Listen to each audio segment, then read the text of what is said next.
পড়ে চোখের পানি ছেড়ে আল্লাহরে পাপের স্বীকৃতি দেন। আল্লাহ, এমন কোন জুলুম নাই, গুনাহ নাই আমি করি নাই, সগীরা কবিরা, জেনে না জেনে, ইচ্ছায় অনিচ্ছায়, শিরকি বেদাতি সব গুনাহ করেছি। আল্লাহ, আকাশের নিচে জমিনের উপরে আমার চেয়ে বড় গুনাহগার আর কেউ নাই। চোখের পানি ছেড়ে আল্লাহরে বলেন, আল্লাহ, আমি ছাড়া তোমার গোলামের অভাব নাই, তুমি ছাড়া আমার দ্বিতীয় কোনো রব নাই, তুমি ছাড়া তো কেউ আমার গুনাহ ক্ষমা করার নাই, তুমি আমার রব, তুমি আমার সব। বলতে পারবেন? এই তাকরীর আমার পটুয়াখালীর ভাইয়া, এই স্বীকৃতিটা দেখতে আল্লাহ বড্ড ভালোবাসে, কারণ আমরা সবাই গুনাহগার। আমরা সবাই কি? বিশ্বনবী বলেন, কুল্লুকুম খাত্তাউন, বানি আদম, তোমরা সবাই পাপী। সবাই কি? সবাই পাপী। আমরা সবাই পাপী, আপন পাপের বাটখারা দিয়ে অন্যের পাপ মাপি। আমরা যে পাপী এটা ভাবতে মনে চায় না কারো, খালি অন্যের পাপ দেখি আমরা, এটা ভুল। ওর এই পাপ, ও পাপী, ও জালেম, ও জাহান্নামী, এরকম একটা টেন্ডেন্সি। আমার যে কি হালাত এটার খেয়াল নাই। খেয়াল করতে হবে যে আমি সবচেয়ে বড় পাপী, ঠিক কিনা বলেন? পাপ করি নাই এমন কেউ আছি? হ্যাঁ, আছি। কেউ না জানলেও জানে কে আমার পাপের ঘটনা? পৃথিবী না জানুক আমি তো জানি, আমি কি পাপ করেছি। হায় ও আমার কলিজার টুকরা ভাইয়েরা, মাথাটাকে নিচু করে জীবনের সব গুনার ফিরিস্তিগুলো একটা একটা করে স্বীকার করে আল্লাহরে বলেন, আল্লাহ, আমি পাপী। আল্লাহ, আমার চেয়ে বড় পাপী এই দুনিয়াতে কেউ নাই। আকাশের নিচে জমিনের উপরে আমার চেয়ে বড় পাপী কেউ নাই। একটা একটা করে আল্লাহ স্বীকার করি আমি পাপী। সব পাপের স্বীকৃতি দিলাম। পৃথিবী না জানুক আমি তো জানি, আমি কি পাপ করেছি। হায় আমার পাপের করলে বিচার, বাচার আমার নাই উপায়। দয়াময় তুমি মাফ করো আমায়, মাফ করো আমায়। আল্লাহ তাআলা যদি দয়া করে আমাদেরকে মাফ না করে, আমাদের বাঁচার কোনো উপায় নাই। আপনি কি ভেবেছেন আপনার নামাজ দিয়ে আপনি জান্নাতে যাবেন? আপনি তাহাজ্জুদ গুজার, সেজদা দিতে দিতে কপালে দাগ ফেলেছেন, এটা আপনারা জান্নাতে নেবে না? আপনি এলাকার সবচেয়ে বড় হাতেম তাই, দানশীল, এই দানের ভরসায় বসে আছেন, কুশ্চিন কালো না। আমাদের নামাজ, আমাদের রোজা, আমাদের ইবাদত, এগুলোকে মিজানের পাল্লায় উঠালে কোনো ওজনই হবে না। তবে আমাদের একটা কৌশল জানা আছে, আমরা আল্লাহর রহমতের ভিখারি। আমরা সেদিন আগেই গুনার স্বীকৃতি দিয়ে দেব। আমরা বলবো, আল্লাহ, তুমি প্রশ্ন করার আগে তোমার একটা কথা বলি, আমারে কিছু জিজ্ঞেস করো না, আমি সব করেছি। এমন কোন পাপ নাই যে পাপ আমারে দিয়ে হয় নাই। তোমার রহমত দিয়ে তুমি জান্নাতে পাঠাবা, তোমার দয়ায় জান্নাতে যেতে চাই, আমল দিয়ে না। পারবেন বলতে? কিয়ামতের দিন আমরা বলবো, আল্লাহ, আমার আমল দিয়ে জান্নাত চাই না, আমি তোমার দয়া দিয়ে জান্নাত চাই। তোমার দয়া ছাড়া আমার কোনো উপায় নাই। কারণ আল্লাহ যদি বিচার করে, বাঁচার কারো উপায় নাই। আল্লাহ যদি বলে ফেলেন, তুই এটা করলি কেন, ওখানে গেলি কেন, কোরআনে 1000 বার নিষেধ করলাম তারপরেও এই পাপে জড়ালি কেন, এরকম প্রশ্ন ছুড়ে দিলে আমার উত্তর আছে? বাঁচার কোনো উপায় আছে?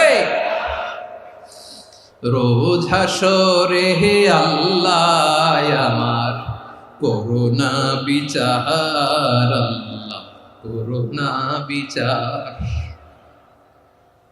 বিচার চাহি না তব দয়া চাহি, এ গুনাহগার, আল্লাহ করুণা বিচার। আপনার আমল দিয়ে জান্নাতে যাবেন? কি দিয়ে যাবেন? আল্লাহর দয়া দিয়ে। আল্লাহর রহম আর দয়া ছাড়া কেউ জান্নাতের চেহারাও দেখতে পাবে না।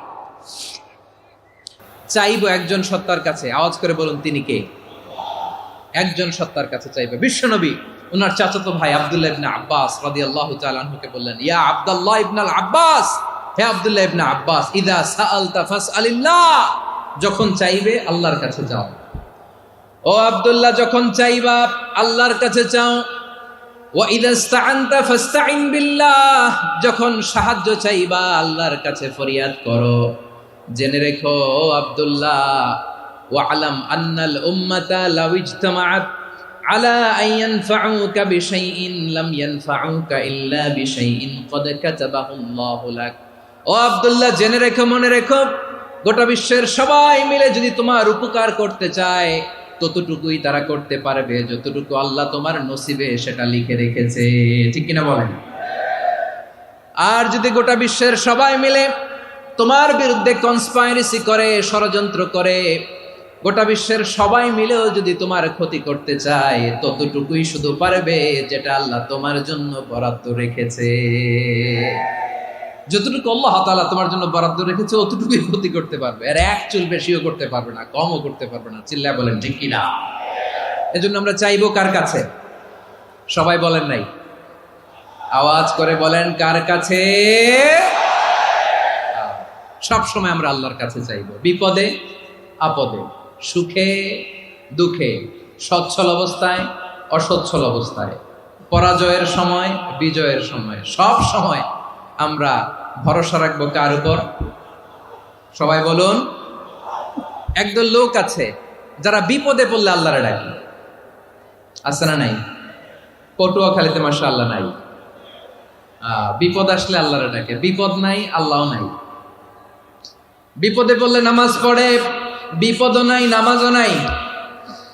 বিপদে পড়লে জিকির করে, বিপদ যখন চলে যায় ওদের জিকিরও বন্ধ হয়ে যায়। এরকম আছে না নাই? কিছু লোক দেখবেন পরীক্ষা আসলে নামাজ পড়ে, আছে আছে। জেনজি আওয়াজ করো, এরকম আছে? এই কমন পড়ে গেছে, কমন পড়ছে।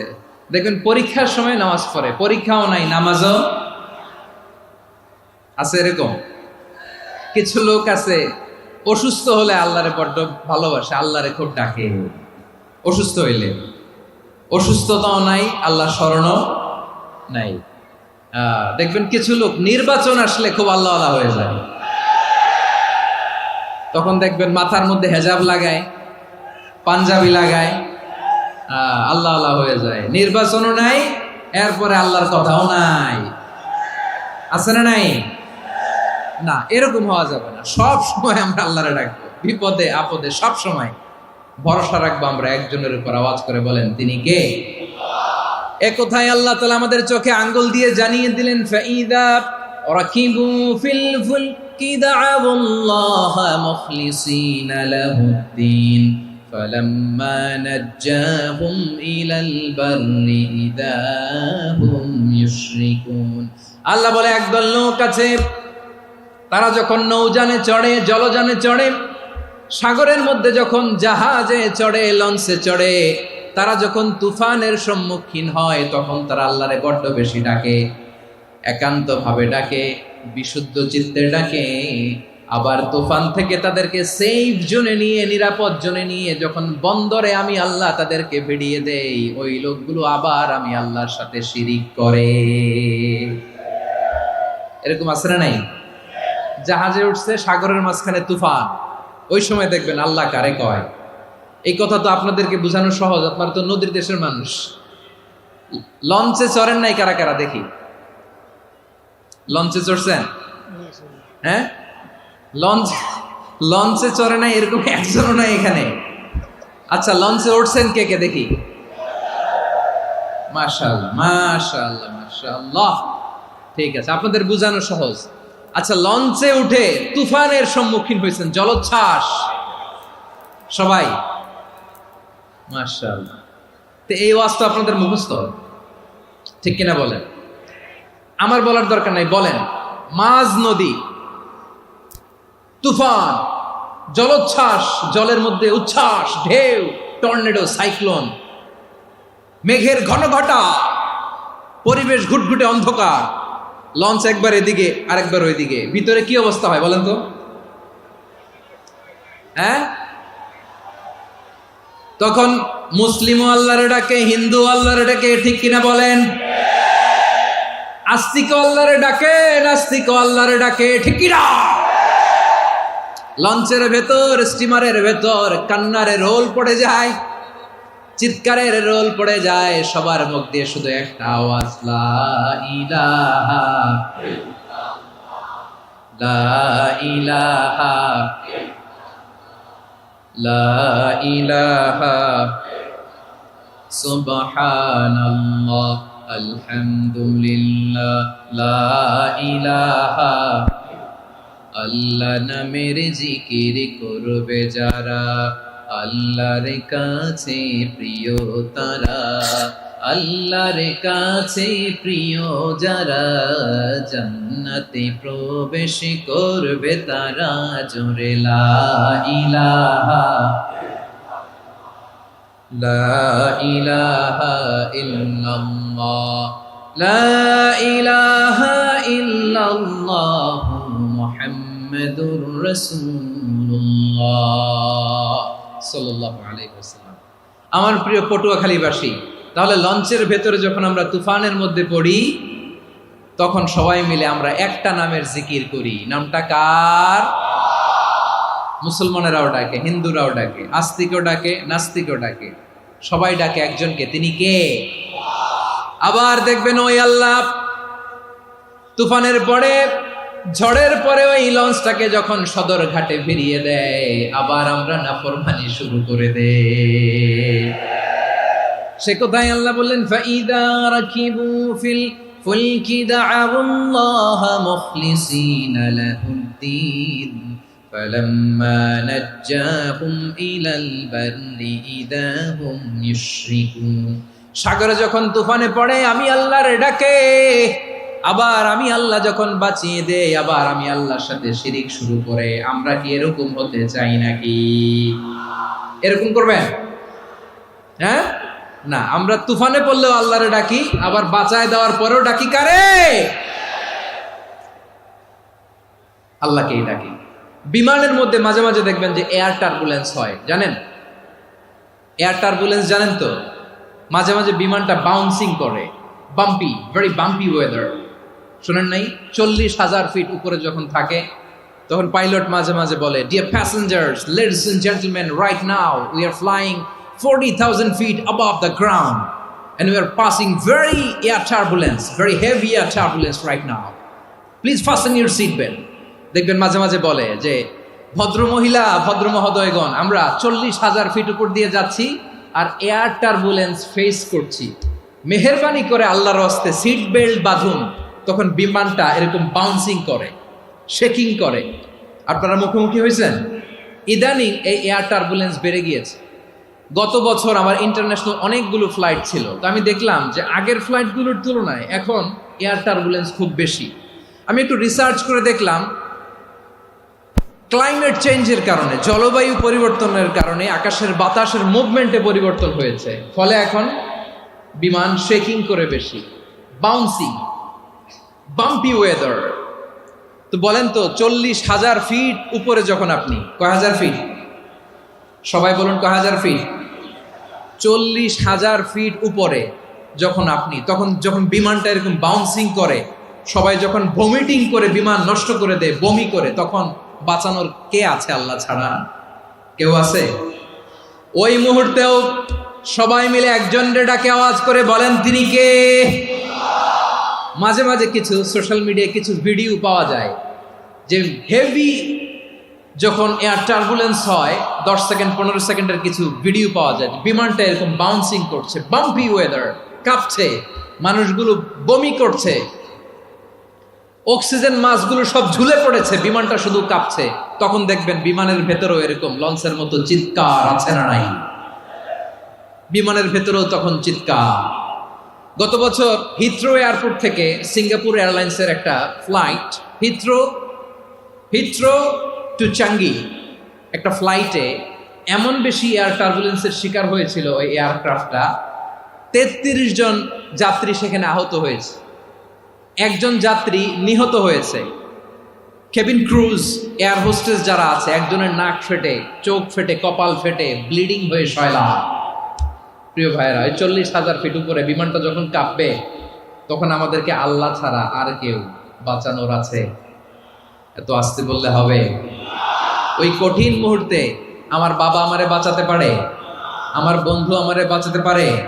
এই গ্রাউন্ডে, জমিনের বুকে আমার প্রোটোকল, আমার ক্ষমতা, আমার দাম্ভিকতা, কোনো কিছু আমারে বাঁচাতে পারে? একজন ছাড়া, চিল্লায় বলতে হবে, তিনি কে? সে আল্লাহ বললেন, গোলাম, আমি বিপদের সময় ঠিকই তোমাদের বাঁচিয়ে দেই। ওই বিমানের ভেতরে 40,000 ফিট উপরে যখন তোমরা এয়ার টার্বুলেন্সের শিকার হও, তখন নাস্তিকও আল্লাহরে ডাকে, হিন্দু আল্লাহরে ডাকে। জোরে বলেন ঠিক কিনা? আবার বিমানটা যখন শান্ত হয়ে যায়, একটু পরেই বিমানের স্ক্রিনের মধ্যে হিন্দি সিনেমা খোঁজে। বিমানের স্ক্রিনে কিন্তু বিশাল ওখানে আফলাম ফিল্মের একেবারে বোঝাই করা। বিমানটা শান্ত হলে আবার হিন্দি সিনেমা দেখা শুরু করে। একটু আগে ডাকছিল কারে? দেখবেন বাংলাদেশে আমাদের ক্রিকেটাররা যখন অন্য কোনো দেশের সাথে খেলে, অনেক সময় এমন হয়, বল বাকি একটা, রান দরকার 6টা। বল বাকি কয়টা? পটুয়াখালী বুঝে নাই বোধহয়। বল বাকি কয়টা? রান দরকার। আপনি দেখবেন ক্যামেরাম্যান তখন গ্যালারিতে খালি দেখায় দর্শকদের যে কি অস্থিরতা। হিপ হপ স্টাইলের মেয়েটা, যে মেয়েটার ওড়না এতক্ষণ ছিল গলায়, এতক্ষণ কই ছিল, ওই মেয়েটা দেখবেন ওড়নাটা টেনে মাথায় দিয়ে এরকম মুনাজাত ধরতেছে, আল্লাহ আল্লাহ, একটা ছক্কা, আল্লাহ আল্লাহ, আমার লাল সবুজের পতাকারে তুমি অপমানিত কইরো না আল্লাহ, ইন্ডিয়ার সাথে আমাদের খেলা, আল্লাহ আল্লাহ, একটা ছক্কা, একটা।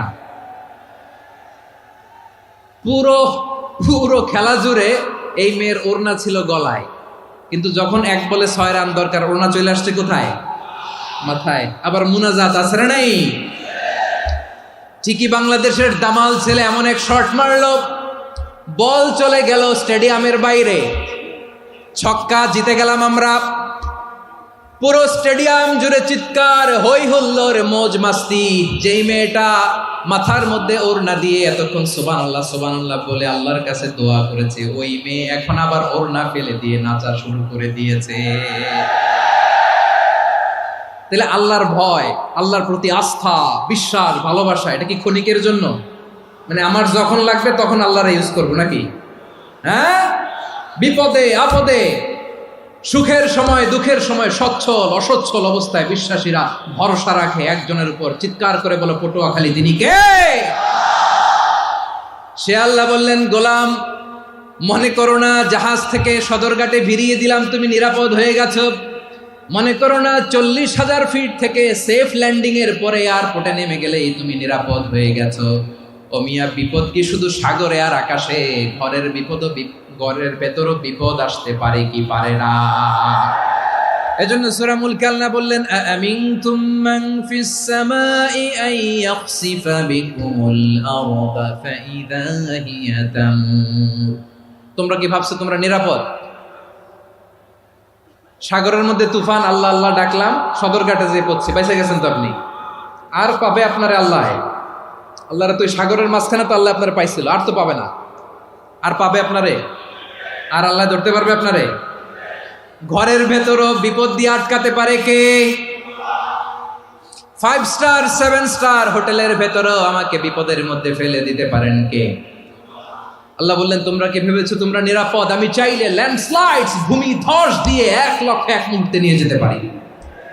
1 সুনামি দিয়ে থাপ্পড় মেরে 3 লক্ষ সাগরের ভেতরে ঢুকায় দিতে পারি। 1 সেকেন্ডও লাগে না আমার। أم أمنتم من في السماء أن يرسل عليكم حاصبا فستعلمون كيف نذير। আল্লাহ চাইলে আকাশ থেকে পাথর বৃষ্টি নাজিল করতে পারেন কি পারেন না? এই মুহূর্তে এখানে ভূমিকম্প দিতে পারেন কি পারেন না? আচ্ছা, ভূমিকম্প যখন হয় আমাদের কারো হুঁশ থাকে? আপনি মনে করছেন আমরা সাধারণ মানুষ, আমরা দৌড় দেই, আর প্রেসিডেন্ট প্রধানমন্ত্রী ওনারা বুঝি খাটে শুয়ে থাকে? কথা বুঝে নাই বোধহয়। ভূমিকম্প, আর্থকোয়েক যদি হয়, বাঁচার জন্য আমরা কি করি? হয় খাটের তলায়, ডাইনিং টেবিলের নিচে, উপরে শক্ত কিছু আছে এটার নিচে, অথবা ঘর থুইয়া দেও দৌড়। তো প্রধানমন্ত্রী উনি কি করে, প্রেসিডেন্ট উনি কি করে? হ্যাঁ, উনি খাটের মধ্যে যে শুয়ে থাকে নাকি? উনিও দৌড়, সাধারণ মানুষও দৌড়, প্রধানমন্ত্রীও দৌড়, বাড়িওয়ালাও দৌড়, ভাড়াটিয়াও দৌড়, সবাই দৌড়। নাকি ভাড়াটিয়ারা বাড়ি থুইয়া দৌড়, বাড়িওয়ালারা আর বেরোয় না, এরকম না?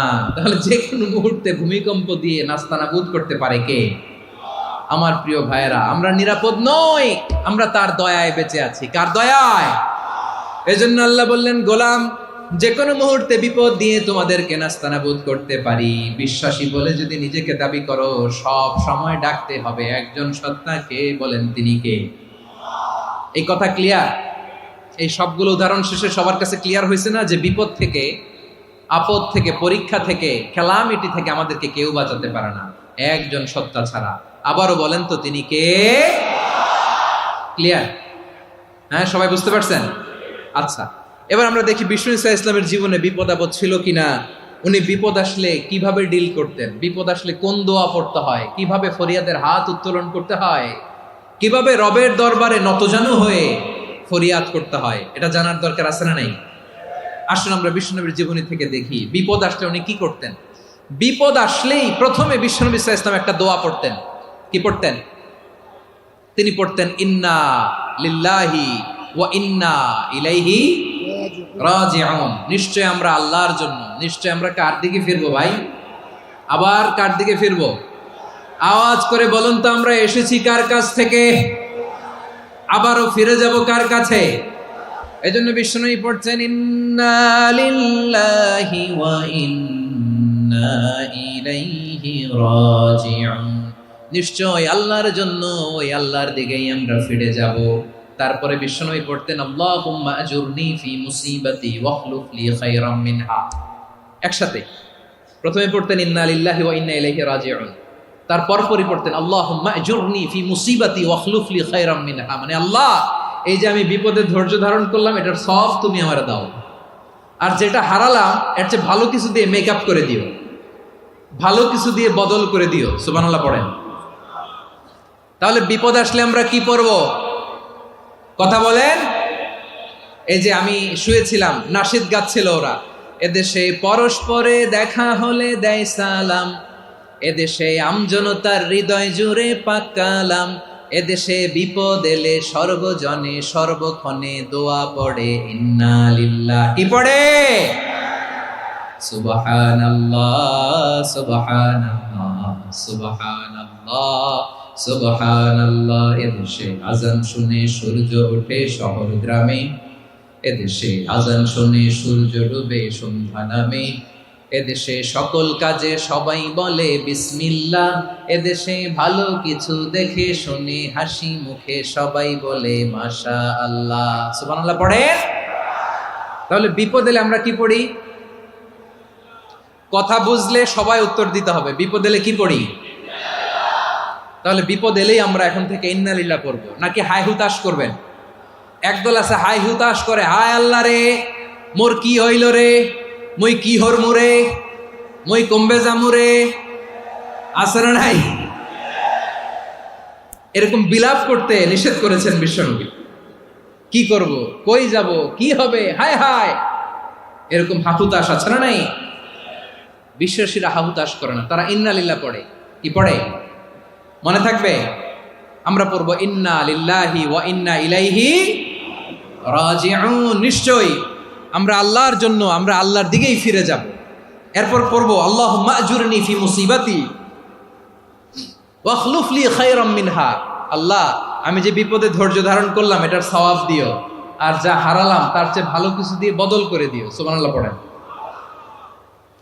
বিশ্বনবীর হাদিস শুনলেন উম্মে সালামা রাদিয়াল্লাহু তাআলা আনহা। ওনার স্বামী হলো আবু সালামা। মজার ঘটনা খেয়াল করে শুনেন আমার প্রিয় কলিজার টুকরা ভাইয়েরা। কানগুলো খরগোশের কানের মতো খাড়া করে আমার দিকে তাকান। সাইয়্যিদাতুনা উম্মে সালামা রাদিয়াল্লাহু তাআলা আনহা, ওনার স্বামীর নাম আবু সালামা। শ্রেষ্ঠ দম্পতি, শ্রেষ্ঠ ফ্যামিলি। প্রথমে হিজরত করেছিলেন হাবাসায়, পরে হিজরত করেছেন মদিনায়। উহুদ যুদ্ধের পরে ওনার স্বামী আবু সালামা ইন্তেকাল করলো, শহীদ হলো। সুবহানাল্লাহ পড়েন। যখন আবু সালামা ইন্তেকাল করল, উম্মে সালামা রাদিয়াল্লাহু তাআলা আনহা কেঁদে কেঁদে হয়রান। আর নবীর শিখানো বাণী অনুযায়ী তিনি বারবার পড়ছিলেন ইন্না লিল্লাহ। কি পড়ছিলেন? মুই কই যামু, কি হরমু, এগুলো বলে নেই। কি বলছে? ইন্না লিল্লাহ।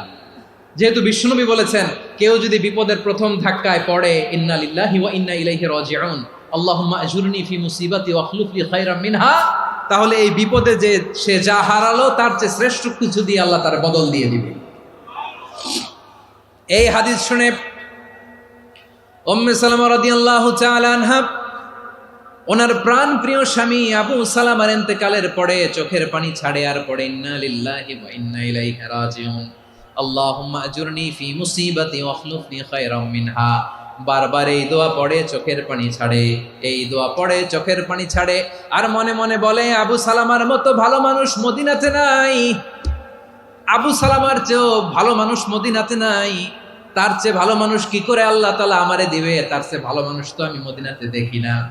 চোখের পানি দিয়ে বুক ভাসায় আর নবীর হাদিসের উপর আমল করে পড়ে ইন্না লিল্লাহি ওয়া ইন্না ইলাইহি রাজিউন, ইন্না লিল্লাহি ওয়া ইন্না ইলাইহি রাজিউন। পড়তে পড়তে চোখের পানি ছাড়ে আর চিন্তা করে বিশ্বনবী বললেন এই দোয়া পড়লে যেটা হারালাম তার চেয়ে ভালো কিছু দিয়ে আল্লাহ পুরস্কার দেয়। আবু সালামার চেয়ে ভালো মানুষ মদিনার মধ্যে আর কে হতে পারে? কি আজীব তামাশা, কি অবাক করা ঘটনা। কিছুদিন পরে দেখা গেল সাইয়্যিদুল মুরসালিন রাহমাতাল লিল আলামিন স্বয়ং বিশ্ব নবী উম্মে সালামাকে বিয়ের প্রস্তাব পাঠিয়েছে।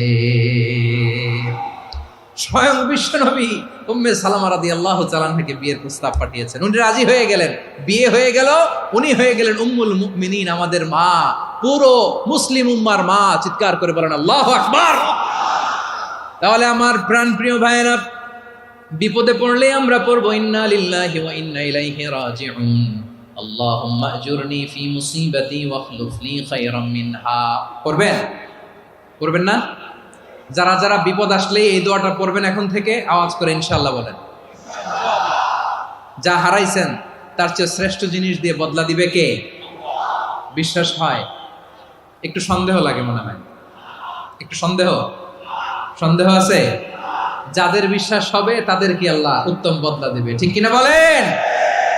তাহলে বিপদে পড়লেই প্রথমে আমরা এটা পড়ব। দোয়াগুলো যদি এখন মুখস্থ না হয়, এই যে রেকর্ডিং হচ্ছে, পেয়ে যাবেন, কালকেই পেয়ে যাবেন। শুনে শুনে মুখস্থ করবেন। আমার মায়েরা, আমার বোনেরা, আপনাদের জন্য 3টি মাঠের অ্যারেঞ্জমেন্ট করা হয়েছে, আমি জানি। আপনারাও এই দোয়াগুলো পড়বেন, আপনার স্বামীকে শেখাবেন, সন্তানকে শেখাবেন, আপনার পুরো পরিবারটাকে জান্নাতের টুকরো বানিয়ে দিবে কে? তাহলে বিপদ আসলে প্রথমে কি পড়তে হবে এটা জেনে গেলাম। এরপরে বিপদ আসলে নিজেকে কি করে আল্লাহর কাছে সঁপে দিতে হয় এটাও জানার দরকার আছে না নাই? বিপদে প্রথমে ইন্না লিল্লাহ পড়লাম, ধৈর্য ধারণ করলাম, বিপদ থেকে উদ্ধারের সর্বোচ্চ চেষ্টা করলাম। আমার কাজ যখন শেষ তখন আমি আমার এই বিষয়টা আল্লাহর কাছে সঁপে দিব। কার কাছে সুপর্দ করব? কার কাছে?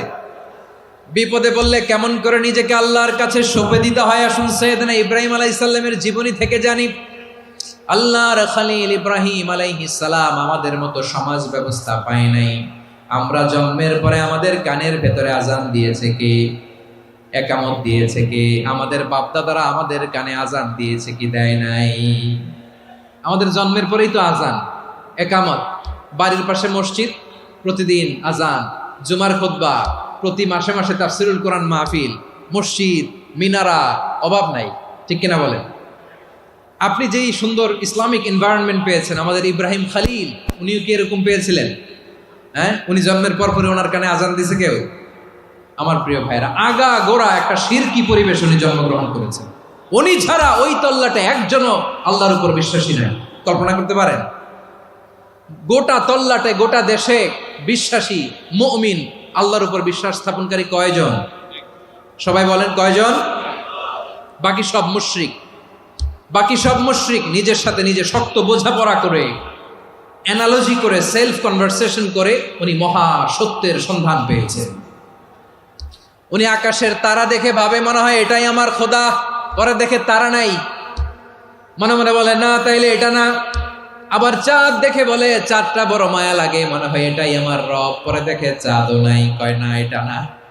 এরপরে দ্বিপ্রহরের জলজলে সূর্যটা খা খা করে গোটা পৃথিবীটারে রৌদ্র দিয়ে তাতিয়ে রাখে। তিনি ভাবলেন মনে হয় এটাই আমার রব, কারণ এটাই তো সবচেয়ে বড়।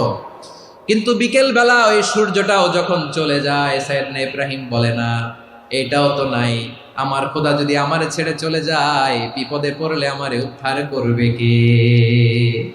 এভাবে নিজের সাথে অ্যানালজি, সেলফ কনভারসেশন করতে করতে করতে তিনি মহা সত্যের সন্ধান পেয়েছেন। সুবহানাল্লাহ পড়েন। সব শেষে তিনি ডিসিশন নিয়ে ঘোষণা দিলেন, ইন্নী ওয়াজ্জাহাতু ওয়াজহিয়া লিল্লাযী ফাতারাস সামাওয়াতি ওয়াল আরদা হানিফান ওয়া মা আনা মিনাল মুশরিকিন। নিশ্চয় আমি এমন সত্তার দিকে মনোনিবেশ করলাম, মুখাপেক্ষী হলাম, যিনি আকাশ বানিয়েছেন, জমিন বানিয়েছেন, আমি মুশরিক নই। সুবহানাল্লাহ। পারতেন, আপনি পারতেন? কেউ নাই, লক্ষ লক্ষ মুশরিক, আপনি একা। ওনার মতো এরকম বিচক্ষণতা দিয়ে আল্লাহরে খুঁজে পাইতে পারতেন আপনি? কি নবী ছিল, আল্লাহকে খুঁজে পেয়েছে। যখন আল্লাহর ইবাদত শুরু করলো, এই কথা ছড়ায় পড়লো চারদিকে। নমরুদ সাইয়েদনা ইব্রাহিমকে ডেকে পাঠালেন। নমরুদ বলে, ইব্রাহিম তুমি নাকি মূর্তির পূজা না করে কোন নতুন রবের ইবাদত করো, কে তোমার রব? সাইয়েদনা ইব্রাহিম বললেন, রব্বি আল্লাযী ইউহয়ী ওয়া ইউমীত, আমি এমন রবের ইবাদত করি যিনি জীবন দেন, যিনি মৃত্যু দেন। নমরুদ বলে, তাই নাকি? তোমার রব জীবন দেয়, মৃত্যু দেয়, আর এটা তো আমি দেই, আমিও তো জীবন দেই, আমিও তো মৃত্যু দেই। সাইয়েদনা ইব্রাহিম বললেন, কেমন করে তুমি জীবন দাও, মৃত্যু দাও, একটু দেখাও তো। নমরুদ জেলখানা থেকে দুজন কয়েদিকে ডেকে আনলো। কয়েদি এনে অর্ডার করলো, একটাকে এখনই শিরোচ্ছেদ, হেড অফ, ডেথ পেনাল্টি, মৃত্যুদণ্ড দেয়া হলো, ফিনকি দিয়ে রক্ত বেরোনো। নমরুদ বলে, দেখো দুজনকে ধরে আনলাম, একজন কয়েদিকে দিলাম ডেথ পেনাল্টি, মৃত্যুদণ্ড, ওরে মৃত্যু দিলাম। আরেকজন যে দাঁড়িয়ে আছে, চাইলে ওরেও আমি মৃত্যুদণ্ড দিতে পারি, কিন্তু না, ওরে আমি দিব না, ওরে আমি বাঁচাইয়া দিলাম, ছেড়ে দিলাম, মানে জীবন দিলাম। দেখো ইব্রাহিম, তোমার চোখের সামনে একজনরে মৃত্যু দিলাম, আরেকজনরে জীবন দিলাম। আপাত দৃষ্টিতে তাই তো, একজনরে তো জীবন দিল, আরেকজনরে মৃত্যু দিল। সাইয়েদনা ইব্রাহিম এবার বিপাকে পড়ে গেলেন। কিন্তু এক একজন নবীকে আল্লাহ এমন উইজডম বিচক্ষণতা দিয়ে এই জমিনে পাঠিয়েছেন। মুহূর্তের মধ্যে আল্লাহর খলিল ইব্রাহিম বললেন, ফাইন্নাল্লাহা ইয়াতি বিশ-শামসি মিনাল মাশরিকি ফাতি বিহা মিনাল মাগরিব ফাবুহিতাল্লাযী কাফার। আল্লাহর খলিল ইব্রাহিম বললেন, নমরুদ বুঝলাম তুমি জীবন দাও, মৃত্যু দাও, দেখলাম, কিন্তু আমার রব, আমার আল্লাহ প্রতিদিন সকালবেলা উষা লগ্নে ওই পূর্ব দিগন্ত থেকে সূর্যটাকে উদিত করেন, সাঁঝের বেলা, বিকেল বেলা, কুথুরি লগ্নে, সন্ধ্যা বেলা ওই দ্বিপ্রহরের জল জলে সূর্যটাকে পশ্চিম দিগন্তে ডুবিয়ে দেন। মানে সকালবেলা পূর্ব দিক থেকে উদিত করা সূর্যটাকে পশ্চিম দিকে বিকেলে তিনি ডুবিয়ে দেন। তুমি যদি পারো ওই সূর্যটাকে পশ্চিম দিক থেকে উদিত করে পূর্ব দিকে ডুবিয়ে দাও। সুবহানাল্লাহ পড়বেন না? দেখেন, ইনস্ট্যান্ট ইন্টেলেক্ট, মুহূর্তে বিচক্ষণতা, উইজডম কাকে বলে? নমরুদ পারবে? নমরুদের বাপ পারবে? ওর দাদা, ওর 14 গোষ্ঠী, গোটা বিশ্বের সব ক্ষমতাধর রাষ্ট্রনায়করা একসাথে হলে পারবে? ফাবুহিতাল্লাযী কাফার পারে নাই, ব্যর্থ হয়েছে। এবার তেলে বেগুনে জ্বলে উঠেছে, রেগে মেগে আগুন বলে, ফালকুহু ফিল জাহিম। ওর সাথে তর্ক নাই, না পেরে এবার এটারে আগুনে ফেলা। বিশাল বিশাল গাছ কেটে লাকড়ি এনে আগুনের কুণ্ডলি বানানো হলো, দাও দাও দাও দাও করে আগুন জ্বলে। আল্লাহর খলিল ইব্রাহিমকে আগুনে নিক্ষেপ করা হবে। আল্লাহর খলিল সাইয়েদনা ইব্রাহিমের হাতের মধ্যে রশি দিয়ে টাইট করে বাঁধা হলো, পায়ের মধ্যেও টাইট করে রশি দিয়ে বাঁধা হলো। আল্লাহর খলিল ইব্রাহিমকে আগুনের কুণ্ডলির মধ্যে ফেলা হবে। অমিয়া, আপনি যে বিপদের কারণে ভয় পান, হতাশ হন, এটা কোনো বিপদ ওনার বিপদের সামনে? পটুয়াখালী আওয়াজ করে বলুন, সাইয়েদনা খলিল ইব্রাহিমের বিপদের সামনে আমাদের বিপদগুলো কোনো বিপদ? এটা কোনো বিপদই না, এটা কোনো বিপদই না। হাত পা বেঁধে টাইট করে নিক্ষেপ করা হবে। সিম্পলি ফেলা যাবে না, কারণ দাও দাও করে দ্য ব্লেজিং ফায়ার, এমন আগুনের কুণ্ডুলি কাছে যাওয়া যায় না, আগুনের উত্তাপে নিক্ষেপ করা হবে। হাতে রশি বেঁধে পায়ে রশি বেঁধে আল্লাহর খলিল ইব্রাহিম আলাইহিস সালামকে আগুনের মধ্যে নিক্ষেপ করা হবে। আহা, এটার বলে অগ্নি পরীক্ষা।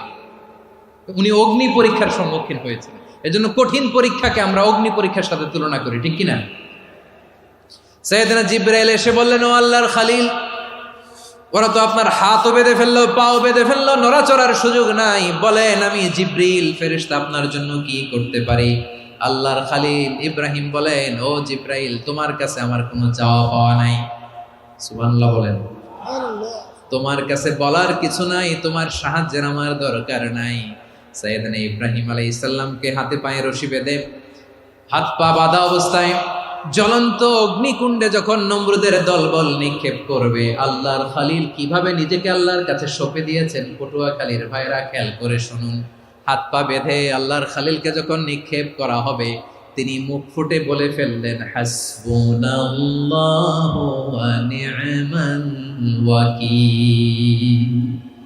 হাসবুনাল্লাহু ওয়া নি'মাল ওয়াকিল, আমার জন্য আল্লাহই যথেষ্ট, আমার জন্য আল্লাহই যথেষ্ট। তিনি আমার সবচেয়ে বড় গার্ডিয়ান, তিনি আমার সবচেয়ে বড় অভিভাবক। জিব্রাইলের সাহায্যে অফারকে ফিরিয়ে দিলেন, দুনিয়ার বুকে কারো কাছে কিছু বলেন নাই, মুখ ফুটে বলেছেন হাসবুনাল্লাহ। ও আমার পটুয়াখালীর প্রাণের ভাইয়েরা, খেয়াল রাখবেন, কোনো বান্দা তার হাতে থাকা সব চেষ্টাটুকুন করার পরে মুখ ফসকে মুখ দিয়ে যখন বলে ফেলে হাসবুনাল্লাহ, বান্দা যখন হাসবুনাল্লাহ বলে ফেলে, ওই ব্যাপারটা ডিল করার দায়িত্ব স্বয়ং আল্লাহ আরশের উপর থেকে নিয়ে নেয়। আপনি যখন বলে ফেলবেন হাসবুনাল্লাহ, এটা ডিলিং করবে কে তখন? চিল্লায় বলেন না, তিনি কে? বান্দা তার সাধ্যের সবটুকু চেষ্টার পরে নতজানু হয়ে যখন বলবে হাসবুনাল্লাহ, আল্লাহ তুমি আমার জন্য যথেষ্ট, নি'মাল ওয়াকিল, তুমি আমার শ্রেষ্ঠ অভিভাবক, তখন তার কি দরকার না দরকার এটা ডিল করে স্বয়ং আল্লাহ। নিক্ষেপ করা হলো সাইয়েদনা ইব্রাহিমকে অগ্নিকুণ্ডলিতে। হাজার হাজার মানুষের দৃশ্য দেখার জন্য জড়ো হয়েছে এরকম বিশাল ময়দানে। কিন্তু কি অবাক করা ঘটনা, সবাই ভয় পাচ্ছিল, না জানে কি হয়ে যায়। আল্লাহর খলিলকে যখন আগুনের কুণ্ডলিতে নিক্ষেপ করা হয়, আল্লাহর খলিল ইব্রাহিম আগুনের কুণ্ডলের মধ্যে বসে বসে মানুষগুলোর দিকে তাকিয়ে হাসতে শুরু করে দেয়। কারণ আকাশ থেকে রব্বুল আলামিন স্পেশাল ভার্ডিক্ট নাজিল করেছেন, স্পেশাল হুকুম জারি করেছেন, কুলনা ইয়া নারু কুনি বারদান ওয়া সালামান আলা ইব্রাহিম। ও আগুন, খবরদার, সৃষ্টি শুরু থেকে তোকে একটা ধর্ম আমি বাতলে দিয়েছিলাম, তোর ধর্ম, আগুনের ধর্ম হলো যা পাবে জ্বালিয়ে সারখার করবে। আল্লাহ বলল, আগুন, তোর ধর্ম দিয়েছিলাম, তুই সব জ্বালিয়ে পুড়িয়ে সারখার করে দিবি, কিন্তু ক্ষণিকের জন্য আমি তোর জ্বালিয়ে দেওয়ার ক্ষমতাটাকে কেড়ে নিলাম, জ্বালিয়ে ভস্ম করে দেওয়ার ক্ষমতা আমি কেড়ে নিলাম। কুনি বারদান, ঠান্ডা হয়ে যা, কিন্তু এত বেশি ঠান্ডা হবি না আবার আমার ইব্রাহিমের জন্য সর্দি লেগে না আসে। সুবহানাল্লাহ, এত আসতে বললে হবে? কুনি বারদান, বার্দ মানে বরফ, ঠান্ডা, ঠান্ডা হ, কিন্তু এত ঠান্ডা হবি না যাতে আমার ইব্রাহিমের কষ্ট হয়। আগুন বলে, আল্লাহ একবার বললাম ঠান্ডা হ, আবার বলো এত ঠান্ডা হবি না যাতে খালিলের সর্দি না লাগে। কেমন ঠান্ডা হব, কেমন এনভায়রনমেন্ট তৈরি করে দেব বলো? আল্লাহ বললেন, সালামান আলা ইব্রাহিম, আমার খলিল, আমার কলিজা, আমার ইব্রাহিমের জন্য তুই জান্নাতের গুল বাগিচা হয়ে যা। ও ভাই, নবী মুসার মতো ঈমান হলে রাস্তা হবে সাগর জলে, নবী ইউসুফের মতো ঈমান হলে একে একে দরজা খোলে। নবী ইব্রাহিমের মতো ঈমান যদি আজও থাকে বিদ্যমান, অগ্নিকুণ্ডে দেখতে পাবে খুবসুরত এক ফুল ভাগা। কুলনা ইয়া নারু কুনি বারদান ওয়া সালামান আলা ইব্রাহিম। বান্দা যখন মুখ দিয়ে বলে হাসবুনাল্লাহ, আমার আল্লাহ আমার জন্য যথেষ্ট, এই বলে যখন নিজেকে সঁপে দেয়, তার কি লাগবে ওই দায়িত্ব স্বয়ং নিয়ে নেয় কে? সবাই বলেন স্বয়ং নিয়ে নেয় কে? তাহলে আমার প্রিয় ভাইয়েরা, বিপদের শুরুতেই আমরা বলবো ইন্না লিল্লাহ। শুরুতে কি বলবো? এরপরে যেই বাক্যটা পড়ে নিজের পরিস্থিতিকে আল্লাহর দরবারে সঁপে দিব, সেটা হচ্ছে হাসবুনাল্লাহ। সেটা কি? বিষ্ণু বলেন লা ইয়াজালু লিসানুকা রাতাবান মিন যিকরিল্লাহ। সব সময় আল্লাহর স্মরণ দিয়ে, জিকির দিয়ে জিহ্বাটারে সিক্ত রাখো। আর শয়তানু জাসিমুন আলা কলবি ইবনে আদম, শয়তান বনি আদমের কলবে খামচি মেরে বসে থাকে। ফাইদা যাকারাল্লাহ খালাসা, মানুষ যখন আল্লাহর স্মরণ করে জিকির করে শয়তান দৌড়ে পালায়। ওয়া ইদা গাফালা ওয়াসওয়াসা, যখনই বনি আদম গাফেল হয় তখনই শয়তান তার হৃদয়ে ওয়াসওয়াসা দেয়। এজন্য বিপদে পড়লে ইন্না লিল্লাহ, নিজের সব টুকুন করার পরে, নিজের রোল প্লে করার পরে নিজেকে আমরা কি বলে সঁপে দিব? সবাই বলেন, সবাই বলতে হবে। আর জোরে বলে, মনে থাকবে? বিপদে পড়লে প্রথমে ইন্না লিল্লাহ, এরপরে নিজেকে যখন সঁপে দিব তখন হাসবুনাল্লাহ। এরপরে কঠিন বিপদে যখন বিশ্বনবী পড়তেন তখন কি করতেন? এমন বিপদ মাঝে মাঝে হয় না, দেয়ালে পিঠ থেকে যায়, চোখে মুখে অন্ধকার, কি করব দিশা খুঁজে পাই না, এরকম হয় কখনো? হ্যাঁ, আপনাদের হয়? হয় না? তো জান্নাতে আছেন আপনারা। হয় হয় এরকম হয়েছে না যে দেয়ালে পিঠ থেকে গেছে, চোখে মুখে অন্ধকার, কই যাব, কি করব, বাঁচানোর কেউ না, এরকম হয়েছে কখনো আপনাদের? যদি হয় তাইলে এটার সলিউশন বলবো, না হইলে তো এগুলো বলে লাভ নাই। হয় হয় হয় বিশ্বনবী এরকম কঠিন বিপদে পড়েছেন জীবনের কিছু কিছু মুহূর্তে। ওই মুহূর্তে বিশ্বনবী স্পেশাল দুইটা দোয়া পড়তেন। এই দোয়াগুলো আপনাদেরকে জানিয়ে দেয়। বিশ্বনবী বলেন,